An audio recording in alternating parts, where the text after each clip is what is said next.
റമദാന്റെ ഏറ്റവും പവിത്രമായ ദിനങ്ങൾ അതിൻ്റെ അവസാന നാളുകളാണ്. അത് വിട്ടുവീഴ്ചയുടെയും മാപ്പേകുന്നതിൻ്റെയും ദിനരാത്രങ്ങളാണ്.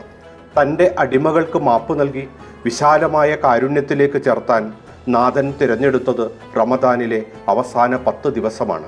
അടിമകൾ ഉടമയുടെ വിട്ടുവീഴ്ചയുടെ വിശാലതയിൽ ഹർഷപുളകിതരാവുന്ന ദിനരാത്രങ്ങൾ. നാഥ, നീ തന്നെയാണ് മാപ്പ്, വിട്ടുവീഴ്ചയെ ഇഷ്ടപ്പെടുന്നവനാണ് നീ. ആയതിനാൽ എനിക്ക് കൂടി മാപ്പ് നൽകി അനുഗ്രഹിക്കണമേ. റമദാന്റെ അവസാന ദിനരാത്രങ്ങളിൽ മസ്ജിദുകളിലും വിശ്വാസിയുടെ ചുണ്ടിലും ഹൃദയങ്ങളിലും മുഴങ്ങുന്ന ഈ പ്രാർത്ഥന എത്ര മധുരവും ഹൃദ്യവുമാണ്. പ്രപഞ്ചനാഥനെ വിട്ടുവീഴ്ചയുടെയും മാപ്പാക്കുന്നതിൻ്റെയും പാരമ്യതയാണിവിടെ പരിചയപ്പെടുത്തുന്നത്. സൃഷ്ടികളായ സാധുക്കൾക്ക് ഇതിൽ പരം ആശ്വാസമേകുന്ന മറ്റെന്തുണ്ട്?